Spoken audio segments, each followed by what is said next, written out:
আসসালামু আলাইকুম। অবশেষে বিএনপির মন্ত্রিসভা গঠিত হলো। তারেক রহমান প্রধানমন্ত্রী হিসেবে শপথ নিয়েছেন এবং মন্ত্রী পরিষদে যারা স্থান পেয়েছেন আপাতত সেসব নিয়ে বিশ্লেষণের কিছু নেই। বিএনপি বা তারেক রহমান যেটি ভালো মনে করেছেন তাই হয়েছে। কিন্তু সারা বাংলাদেশের মানুষের কাছে এখন যেটি বিস্ময়ের বিষয় সেটি হচ্ছে ডক্টর ইউনূস সরকারের নিরাপত্তা উপদেষ্টা ডক্টর খলিলুর রহমানকে মন্ত্রিসভায় রাখা হয়েছে খুবই গুরুত্বপূর্ণ জায়গায়। সেটা হচ্ছে তিনি পররাষ্ট্রমন্ত্রী দায়িত্ব পেয়েছেন। এই মন্ত্রিসভায় যারা স্থান পেতে পারেন, গত 2-3 দিন ধরে যা গুঞ্জন শোনা যাচ্ছিল যে বীর মুক্তিযোদ্ধা ফজলুর রহমান, নজরুল ইসলাম খান, মির্জা আব্বাস, গয়েশ্বরচন্দ্র রায়, আলতাফ হোসেন চৌধুরী তারা গুরুত্বপূর্ণ মন্ত্রণালয়ে দায়িত্ব পেতে পারেন, সেটা নিয়েও তেমন কিছু নেই বলার, একমাত্র বীর মুক্তিযোদ্ধা ফজলুর রহমান ছাড়া। সব কিছু ছাপিয়ে এখন মানুষের আলোচনার কেন্দ্রবিন্দুতে চলে এসেছেন ডক্টর খলিলুর রহমান। আচ্ছা, বিএনপির মধ্যে কি পররাষ্ট্রমন্ত্রী হওয়ার মতো যোগ্যতা সম্পন্ন ব্যক্তি আর কেউ নেই? নিশ্চয়ই এটি বিশ্বাসযোগ্য নয়। অবশ্যই একাধিক ব্যক্তি আছেন এই পদ পাওয়ার মতন বা এই মন্ত্রণালয় পাওয়ার মতন, কিন্তু ডক্টর খলিলকে কেন মন্ত্রিসভায় নিতে হলো এবং সেই মন্ত্রিসভার পররাষ্ট্র মন্ত্রণালয়ের দায়িত্ব তাকে দিতে হলো? ডক্টর খলিল ডিপি স্টেটের প্রতিনিধি হয়ে কাজ করছিলেন ডক্টর ইউনূস সরকারের, এটি সবার কাছেই মোটামুটি পরিষ্কার। তিনি প্রথমে 2024 সালের নভেম্বরে প্রধান উপদেষ্টা রোহিঙ্গা সমস্যা এবং অগ্রাধিকার বিষয়ক হাই রিপ্রেজেন্টেটিভ হিসেবে নিয়োগপ্রাপ্ত হলেন। পরবর্তীতে 2025 সালের এপ্রিলে তাকে নিরাপত্তা উপদেষ্টার দায়িত্ব দেওয়া হলো। সেটি নিয়ে তখন থেকে তুমুল বিতর্ক শুরু হয়েছিল, সেনাবাহিনীর সঙ্গে এক ধরনের দূরত্ব সৃষ্টি হলো ডক্টর ইউনূস সরকারের। এবং যে কথাগুলি এর আগে আমি বলেছি খানিক আগে লাইভে, আবারও মনে করে দিতে হচ্ছে, এই খলিলুর রহমানের পদত্যাগের দাবি তো বিএনপি করেছিল। তুমুল দাবি জানিয়েছিল, প্রধান উপদেষ্টার সঙ্গে দেখা করে সালাউদ্দিন আহমেদ সহ বিএনপির উচ্চ পর্যায়ের 3 প্রতিনিধি গিয়ে এই দাবিটি জানিয়েছিলেন এবং সাথে সাবেক ছাত্র সমন্বয়ক যে 2জন বা 3জন ছিলেন উপদেষ্টা হিসেবে তাদের পদত্যাগ দাবি করেছিলেন। এখন ডক্টর খলিলের পদত্যাগের দাবিটি কেন করেছিলেন? ডক্টর খলিল বাংলাদেশের স্বাধীনতা সার্বভৌমত্ব বিরোধী কাজ করছিলেন এমন অভিযোগ উঠেছিল। তিনি মিয়ানমারে কথিত করিডোর দেওয়ার বিষয়ে দৌড়ঝাঁপ করছিলেন। সেনাবাহিনী থেকে তুমুল আপত্তি উঠল, বিএনপি তুমুল আপত্তি জানালো এবং আমাদের বন্দরগুলো বিদেশিদের হাতে তুলে দেওয়ার চক্রান্ত এই খলিলুর রহমানের মাধ্যমেই সম্পন্ন হতে যাচ্ছিল। তো বিএনপি সহ বিভিন্ন দায়িত্বশীল রাজনৈতিক দল বা সেনাবাহিনী বা দায়িত্বশীল ব্যক্তিদের তুমুল আপত্তির মুখে কোনো কোনো জায়গা থেকে ডক্টর ইউনূস সরকার পিছু হটল। কিন্তু তারপরেও এত বিতর্কের মধ্য দিয়েও ডক্টর খলিলুর রহমান বিএনপি সরকারের গুরুত্বপূর্ণ মন্ত্রণালয়ের দায়িত্বে এলেন। এবং এই খলিলুর রহমান সম্পর্কে তো আরও অভিযোগ রয়েছে যে তিনি দ্বৈত নাগরিকত্ব হোল্ড করছেন, তিনি আমেরিকান পাসপোর্ট হোল্ডধারী। তাহলে কেন ডক্টর খলিলকে তারেক রহমান তার মন্ত্রিসভায় স্থান দিতে বাধ্য হলেন? আমরা বাধ্য এজন্যই বলছি যে ডিপ স্টেটের খেলা এখনও চলছে।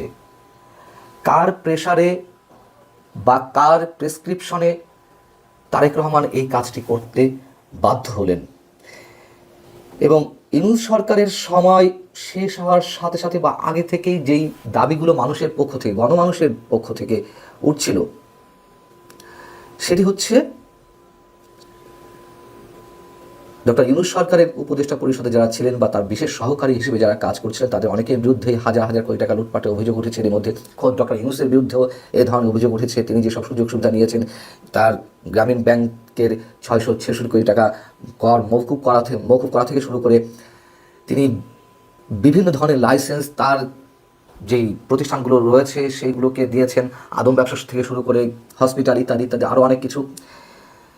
তো তাদের বিরুদ্ধে অ্যাকশন নেওয়ার দাবি বিএনপির প্রতি আরও বেশ কয়েকদিন আগে থেকেই সাধারণ মানুষের পক্ষ থেকে উঠেছে এবং তাদের কেউ যেন, অভিযুক্তদের কেউ যাতে বিদেশে পালিয়ে যেতে না পারে সেই দাবিও উঠেছিল তারেক রহমানের প্রতি। এখন ডক্টর খলিলুর রহমানকে উপদেষ্টা পররাষ্ট্রমন্ত্রী করার মধ্য দিয়ে গণমানুষের সেই দাবি স্বাভাবিকভাবেই চুপসে এলো এবং অনেকের সন্দেহ যে তারেক রহমান যে ধৈর্যের পরিচয় দিয়েছেন, বিএনপি যে ঠান্ডা মাথায় ধৈর্যের পরিচয় দিয়ে নির্বাচন পর্যন্ত আনতে বাধ্য করেছে ডক্টর ইউনূসকে এবং তাদের ল্যান্ডস্লাইড বিজয় অর্জন করেছে নানান কৌশলের মধ্য দিয়ে, পরবর্তী সরকার গঠনের জায়গাতেও অনেক ধরনের বাধা বা ষড়যন্ত্রের কথা শোনা যাচ্ছিল, সেই সব কাটিয়ে আজকে তারেক রহমান প্রধানমন্ত্রী হিসেবে শপথ নিয়েছেন, বিএনপি সরকার গঠন করেছে। কিন্তু এক খলিল সাহেবকে নিয়ে মানুষের মধ্যে যে সন্দেহগুলো এখন তৈরি হচ্ছে, যে এই উপদেষ্টারা, সাবেক উপদেষ্টারা বা তার মানে ডক্টর ইউনূসের সাবেক বিশেষ সহকারীরা তো বহাল তবিয়তে থাকবেনই, বিদেশে চলে যেতে পারেন, দেশের মধ্যেও বহাল তবিয়তে থাকতে পারেন। এবং অনেকের প্রশ্ন যে কেন এটি তারেক রহমান করলেন, যদিও এর মধ্যে আমরা দেখেছি যে ঠান্ডা মাথার কথা বলছিলাম, এক ধরনের ষড়যন্ত্র তো ছিল যে নির্বাচিত জনপ্রতিনিধিরা জাতীয় সংসদ নির্বাচনের মাধ্যমে যারা নির্বাচিত হয়েছেন তাদেরকে একই সাথে আরও একটি শপথ নিতে হবে ডক্টর আলী রিয়াজদের বক্তব্য অনুযায়ী, যে সংবিধান সংস্কার পরিষদের সদস্য হিসেবেও শপথ নিতে হবে। বিএনপি শেষ মুহূর্তে এসে সেটিও করেনি, চমৎকার কাজ করেছে, তার জন্য বিএনপিকে আমরা সাধুবাদ জানাই, স্বাগত জানাই, যে সেই ষড়যন্ত্রের জালটি ছিন্ন করতে পেরেছেন তারেক রহমান। কিন্তু আমার মনে হয় বিএনপি বা তারেক রহমান এখনো পর্যন্ত রাহুমুক্ত হতে পারেনি। ডিপ স্টেটের খেলা এখনও চলছে, যুক্তরাষ্ট্রের নানান ধরনের প্রেসক্রিপশন, নানান ধরনের খেলা মানতে তারেক রহমান এখনও পর্যন্ত বাধ্য হচ্ছেন, এটি মানুষের ধারণা। অথবা মানুষ এই প্রশ্নও তো করছে যে তারেক রহমানকে তাহলে বিশেষ কোনো চুক্তির মাধ্যমে ক্ষমতায় এলেন, এটিতে আমরা বিশ্বাস করতে চাই না এত দ্রুত।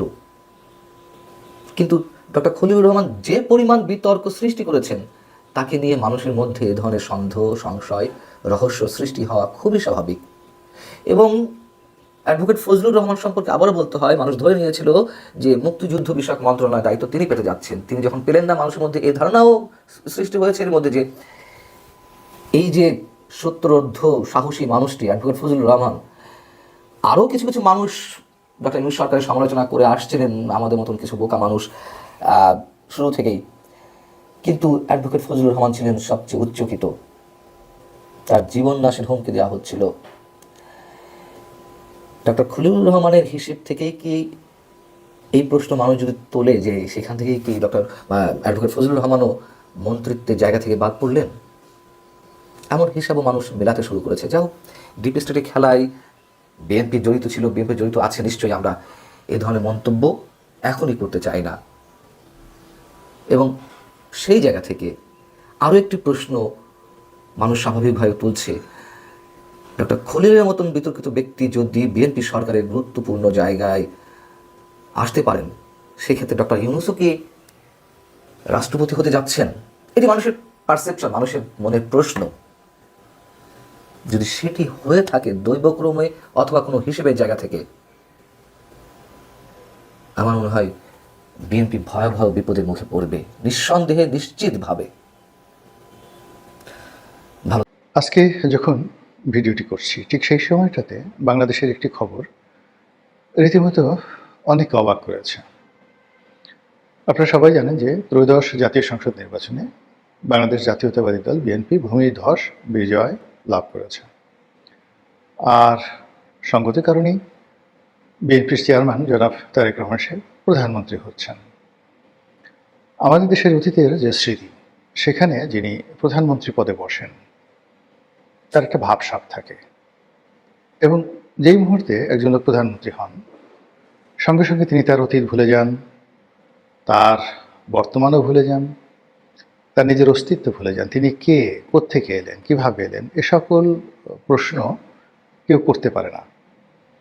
এমনকি প্রধানমন্ত্রীরা যদি টের পান যে তাকে প্রশ্ন করতে পারে এরকম কোনো মানুষ আছে পৃথিবীতে, অমনি তার গাল ধরে, কান ধরে, মানে তার 12টা বাজিয়ে ছেড়ে দিতে হবে যে এত বড় সাহস, আমি প্রধানমন্ত্রী, রাজাধিরাজ, মহারাজ, আমাকে নিয়ে প্রশ্ন করো, আমার লেখাপড়া কি, বংশ কি, আগে দরিদ্র ছিলাম না ধনী ছিলাম, ইত্যাদি বিভিন্ন বিষয় নিয়ে তুই মনে মনে চিন্তা করিস, আজ তোর একদিন কি আমার একদিন হালুম। এভাবেই অতীতে চলেছে। আর সেই যে ধারাবাহিকতা ভঙ্গ করে যিনি প্রধানমন্ত্রী, সম্ভাব্য প্রধানমন্ত্রী না বলে তার যারা লোকজন সবাই বলার চেষ্টা করছেন, জনাব তারেক রহমান সাহেব হলেন অবশ্যম্ভাবী প্রধানমন্ত্রী, অর্থাৎ যে সম্ভাবনাটা অবশ্যই, এর কোনো বিকল্প নেই। তো আমি যে ভিডিওটি করছি আজকে ফেব্রুয়ারি মাসের 15 তারিখ, বলা হচ্ছে 18 তারিখে সরকার শপথ গ্রহণ করবে। 3 দিন অনেক দীর্ঘ সময়। 3 দিন তো দূরের কথা, মহান আল্লাহ রাব্বুল আলামিনের কুন ফায়াকুনের কারণে 3 সেকেন্ডের মধ্যে পৃথিবীর মানচিত্র পরিবর্তন হয়ে যায়। তো সেক্ষেত্রে আল্লাহ তাকে রহম করুন, বরকত দান করুন তারেক রহমান সাহেবকে। তার নেতাকর্মীরা তাকে নিয়ে যে আশায় বুক বাঁধছেন, তিনিও নিঃসন্দেহে আশাবাদী। তো তার আশা পূর্ণ হোক। তো যেটা বলছিলাম যে তিনি তার রাজনৈতিক প্রতিপক্ষ গত 1 মাস ধরে তারা পরস্পরের বিরুদ্ধে যতটা প্রচার করা দরকার, প্রোপাগান্ডা দরকার, উভয়ই করেছেন। এবং ইতিমধ্যে সারা বাংলাদেশে জামাত এবং বিএনপি নেতাকর্মী এবং অন্যান্য যে সকল প্রতিদ্বন্দ্বী প্রার্থী রয়েছে, এমনকি বিএনপির বিদ্রোহী যারা প্রার্থী, তারাও পরস্পরের বিরুদ্ধে বিষোদ্গার করছেন, লড়াই সংগ্রাম করছেন, অনেক জায়গাতে মারামারি হয়েছে ইত্যাদি নানা ঘটনা। ঠিক সেই সময়টাতে জনাব তারেক রহমান সাহেব জামাতের আমির ডক্টর শফিকুর রহমান সাহেবের বাসভবনে দেখা করতে গেছেন। সেই দৃশ্য আমরা দেখলাম পত্রপত্রিকাতে। আর এরপর তিনি এনসিপির প্রধান জনাব নাহিদ ইসলাম তার বাসাতে যাবেন তার সঙ্গে দেখা করার জন্য। তো এটা বাংলাদেশের রাজনীতিতে একেবারে ব্যতিক্রম। পশ্চিমা দুনিয়াতেও এরকম হয় কিনা আমি দেখিনি। বরং যিনি নির্বাচিত হন, নবনির্বাচিত প্রেসিডেন্ট বা প্রধানমন্ত্রী, তাকে অভ্যর্থনা জানানোর জন্য সবাই সেখানে যান। এরকম একটা কালচার রয়ে গেছে। আবার আমরা হোয়াইট হাউসের ক্ষেত্রে দেখেছি, ধরুন প্রেসিডেন্ট বারাক ওবামা, তিনি ক্ষমতাসীন আছেন, প্রেসিডেন্ট ইলেক্ট ডোনাল্ড ট্রাম্প। তো ডোনাল্ড ট্রাম্প ইলেক্টেড হওয়ার পর শপথ গ্রহণের আগে ইনফরমাল ওয়েতে তিনি হোয়াইট হাউসে যান তার স্ত্রীকে নিয়ে, এবং স্বয়ং বারাক ওবামা তাকে অভ্যর্থনা জানান। এটা ওদের কালচার। তো এক্ষেত্রে তারেক রহমান সাহেব তার স্ত্রীকে নিয়ে যদি গণভবনে যেতেন, মানে এখন তো গণভবন নেই, যমুনাতে যেতেন কিংবা বঙ্গভবনে যেতেন, এটা পশ্চিমা কালচারের মতো একটা নতুন কালচার হতো বাংলাদেশে। কিন্তু তিনি সকল কালচার ভঙ্গ করে সংসদে যারা বিরোধী দল হবেন তাদের সঙ্গে দেখা করতে গেছেন। সবাই বলছে এটা বিরাট উদারতা, এরকম উদারতা বাংলাদেশে হয়নি। শহীদ প্রেসিডেন্ট জিয়াউর রহমানের রক্ত যার মধ্যে প্রবাহিত, বেগম খালেদা জিয়ার রক্ত যার মধ্যে প্রবাহিত, তার পক্ষেই এ ধরনের মহৎ কাজ করা সম্ভব।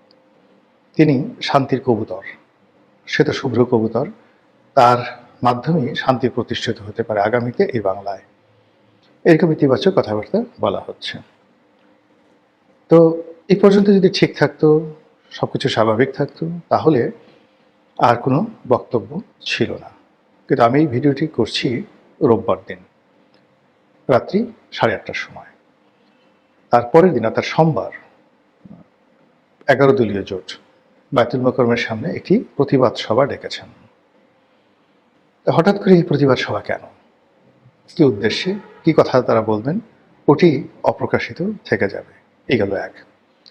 এবং এটা হতে পারে, একদিকে ধরুন আপনি পার্লামেন্টে বন্ধুত্ব করবেন, রাজনৈতিক সৌহার্দ্যতা থাকবে, পরস্পরের সঙ্গে সম্পর্ক থাকবে, আবার আপনার অধিকার নিয়ে কথাবার্তাগুলো নিয়ে আপনি রাজপথে কথা বলবেন।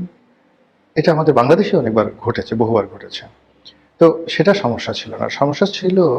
সমস্যা হবে যদি তারেক রহমান সাহেব এই যে জামাতের আমিরের সঙ্গে দেখা করলেন, এটি উনি নিজের ইচ্ছায় করে থাকেন, দলের পরামর্শ করে থাকেন, ভালো, এবং এটি ইতিবাচক। কিন্তু এটি যদি কোনো বিশেষ জায়গা থেকে নির্দেশনা আসে, উপদেশ আসে, অনুরোধ আসে, সেটা আপনারা অনুমান করে নেন কোথা থেকে আসতে পারে, তাহলে এই সাক্ষাতের মধ্যে একটি অশনি সংকেত বিরাজ করছে।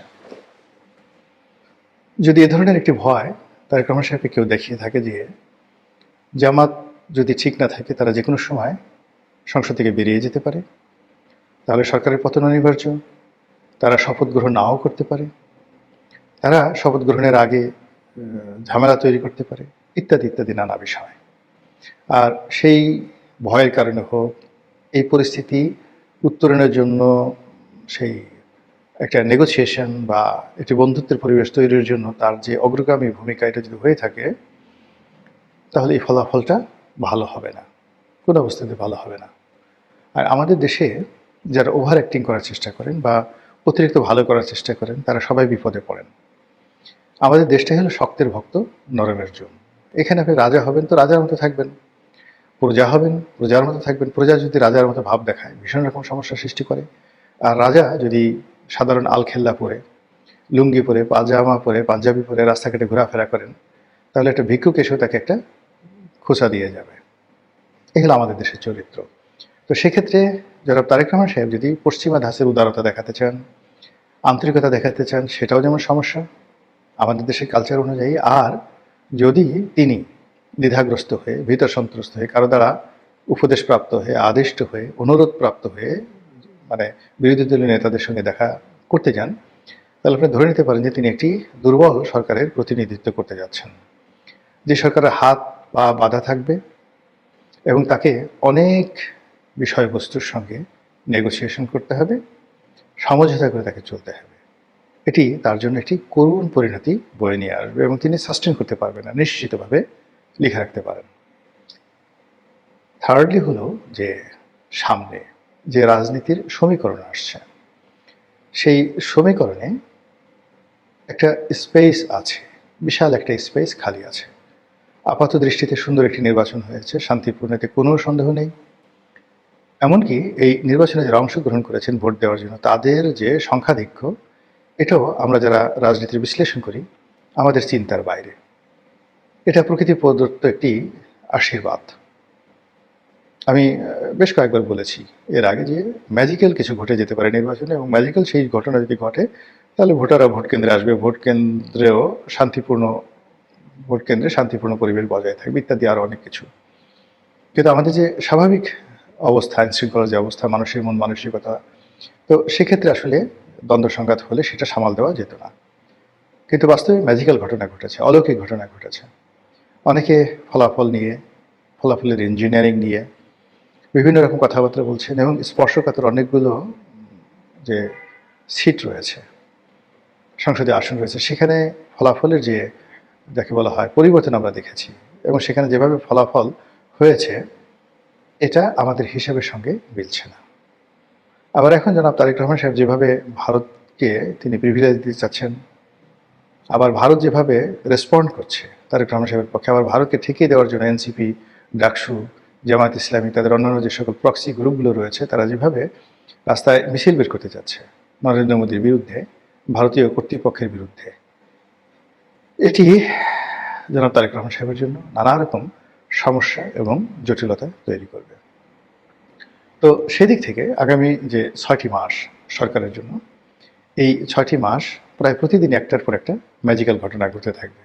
এই যে তারেক রহমান সাহেব জামাতের আমিরের বাসায় গেলেন, আবার এমন যদি হয় যে দুজন মিলে ওমরা করতে গেছেন একসাথে, লাব্বাইক আল্লাহুম্মা লাব্বাইক, লাব্বাইক লা শারিকা লাক লাব্বাইক ইন্নাল হামদা ওয়া নিয়ামাতা লাক ওয়াল মুলক লা শারিকা লাক, জামাত এবং প্রধানমন্ত্রী তারেক রহমান একসঙ্গে তারা উমরা করতে গেছেন, এমনকি তার ক্যাবিনেট একসঙ্গে সেখানে গেছেন। এরকম যদি ঘটনা ঘটে, আরও আশ্চর্য ঘটনা, যদি জামাতের লোকজন এখানে এই ক্যাবিনেটে সেই 1996 যে জামাত বিএনপি সরকার ছিল, ওইভাবে যদি জাতীয় সরকার হয়, এবং সেই জাতীয় সরকার যদি জামাতের লোক অংশগ্রহণ করে, এনসিপি যদি অংশগ্রহণ করে, যদি আসিফ নজরুল সাহেব আইনমন্ত্রী হন, মোস্তফা সরোয়ার ফারুকী তিনি যদি সংস্কৃতি মন্ত্রী হন, টেকনোক্র্যাট কোঠায়, ইত্যাদি আরও অনেক কিছু ম্যাজিক্যাল ঘটে যেতে পারে। আর রাজনীতিতে যত বেশি ম্যাজিক্যাল ঘটনা ঘটে, তত বেশি সেখানে অশনির সংকেত বিরাজ করে, তত বেশি সেখানে অনিশ্চয়তা দেখা দেয়, তত বেশি সেখানে আতঙ্ক বিরাজ করে। আর সব কিছু যদি আশানুরূপ হয়, মানুষ বুঝতে পারে যে এই জিনিসগুলো হতে যাচ্ছে, যেমন এখন কারা কারা মন্ত্রী হবেন, কে কে রাষ্ট্রপতি হবে, সেগুলোর একটা প্রেডিকশন কিন্তু পত্রপত্রিকাগুলো দিচ্ছে, একটা ফোকাস তৈরি করার চেষ্টা করছে। কিন্তু এর বাইরে যদি অলনে ছাড়েন, আপনি ব্যতিক্রম কিছু দেখেন, ম্যাজিক্যাল কিছু দেখেন, আপনি নিশ্চিত থাকেন যে সেটার ফলাফল ভালো হবে না। রাজনীতিতে ম্যাজিক ভালো জিনিস নয়। তো তারেক রহমান সাহেব চেষ্টা করে যাচ্ছেন, সেটা ম্যাজিক্যাল হোক, তার উদারতা হোক, তার অনেস্টি হোক, কিংবা তার ঔদার্য হোক, মহত্ব হোক, কিন্তু শেষমেশ তা যেন পূর্ণতা পায়।